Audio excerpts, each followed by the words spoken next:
Bonjour tout le monde, on se retrouve aujourd'hui pour le déballage du jeu Woodland, qui est un jeu de 2 à 4 joueurs de 20 à 40 minutes. Et on voit l'âge, d'après moi ça va être un petit peu plus bas que 10 ans en réalité. C'est un jeu publié par Ravensburger et c'est un jeu dans lequel nous allons avoir des petites acétates. Et en fait, il va falloir les déposer par-dessus nos plateaux, dans lesquels on va faire un chemin. Initialement, ça fait un peu penser à Looney Quest, peut-être pour ceux qui ont déjà joué à Looney Quest, qui était, vous avez un plateau central, mettons, on va dire avec ces formes-là, qui était là, vous deviez faire un parcours et vous deviez la dessiner sur un acétate devant vous. Après ça, vous la mettiez par-dessus, voir si vous aviez réussi le chemin. C'est un peu le même principe, c'est que l'acétate va être disponible pour tout le monde. Et en fait, vous allez devoir placer vos tuiles en conséquence, en espérant que vous allez arriver aux bonnes places avec les bons chemins, tout simplement. Donc, on va regarder ça ensemble. Qu'est-ce qu'on a là-dedans? Une boîte un petit peu irrégulière, un petit peu plus grande que ce qu'on a d'habituellement côté grosseur de boîte chez Ravensburger. Le petit carton est pas super épais. On a un bon paquet d'acétate, fait que je vais supposer qu'on va dire que c'est des niveaux. Donc, il y en a quand même un bon nombre. Il y en a 20, donc qui sont inclus. Et ça a l'air à peu près de ça ici. C'est sûr qu'on voit pas super bien, mais quand même une bonne qualité. Donc, on a ça. Donc, on en a 20 comme ça. Donc, quand même bien que je ferais ça. Je pense que ça serait mieux d'avoir un fond neutre pour pouvoir voir la différence entre les différentes slides. Parce qu'en fait, si vous voyez qu'à droite, il y a beaucoup plus de symboles. Donc, je vais supposer qu'il y a des points attitrés à si on s'en va là, les loups donnent moins 2 points, s'il se passe telle chose. Donc, on en a 20 comme ça. Je pense que ça vaut pas vraiment la peine de toutes les montrer, mais on voit qu'il y a quand même différentes icônes sur les feuilles. Donc, évidemment, plus ça va aller, j'ai l'impression, plus ça va être complexe. Peut-être, j'ai pas vu de numéro de slide. Ah oui, dans le bas, il y a un petit numéro, donc peut-être que ça va servir ici. Comme ici, on voit c'est la numéro 4. Donc peut-être que ça va servir pour le placement et qu'on doit commencer par la numéro 1, qui est la beaucoup plus facile. Et plus ça va, plus ça devient difficile. Je ne sais pas si on doit passer à travers des 20 pour terminer la partie.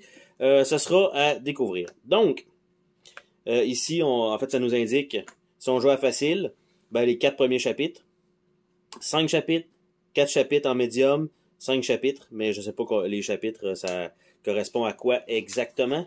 Donc, simplement, les règles de jeu sont relativement simples, j'ai l'impression. Donc, voilà. Donc, on a le plateau. On a un plateau ici qui nous avec des symboles dessus, où c'est l'acétate qui est mis là. Nous, on va avoir des tuiles à placer qui vont probablement être à puncher. Et c'est la fin de la partie avec un petit glossaire des objets. On a des cartes de trésor qui existent. Donc, un peu comme étaient les cartes d'objets ou de spécial dans Looney Quest. On a des chemins enchantés qui vont avoir des petites choses. On a des variantes. On a des modes experts. Et on a les scénarios, donc l'introduction ici. Chapitre 1, 2, 3, 4 et la fin. Donc, ça nous va nous dire lequel groupe d'acétate prendre. Et on a donc le petit... le chaperon rouge, on a Robin des Bois, on a le roi Arthur et on a le comte Dracula. Et on a une feuille de score à la fin de ce livret-là. On a un plateau blanc ici, donc pour mettre les tuiles par-dessus. On a chacun, sensiblement, j'allais dire, un plateau personnel, mais c'est possible, sauf qu'on voit ici de l'autre côté que c'est -1 partout, probablement que celui-là aussi. Et voilà, donc ils ont mis les petites images de Robin des Bois en arrière, le roi Arthur, malgré que ça n'a pas vraiment d'importance, parce que ça doit être les plateaux des joueurs. Donc ça, c'est fait. Par la suite, on a ici bol. Ouf, ça, c'est les cartes trésors qui sont pas punchées. C'est un peu dégueulasse, donc il faut puncher soi-même ces cartes. Ça, d'habitude, c'est pas un gage de qualité exceptionnelle, quand on n'a même pas des cartes imprimées, donc c'est un petit carton semi-efficace. Donc, on a ça. Après ça, on a des vraies feuilles de punch, avec des chemins dessus, avec aussi le personnage qu'on doit faire avancer, avec des jetons clés.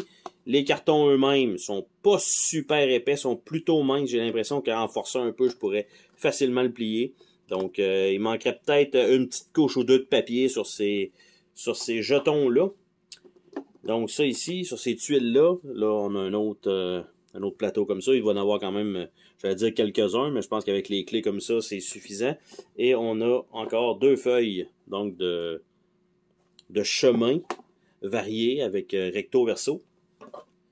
Et on a le dernier ici, donc avec plein de tuiles.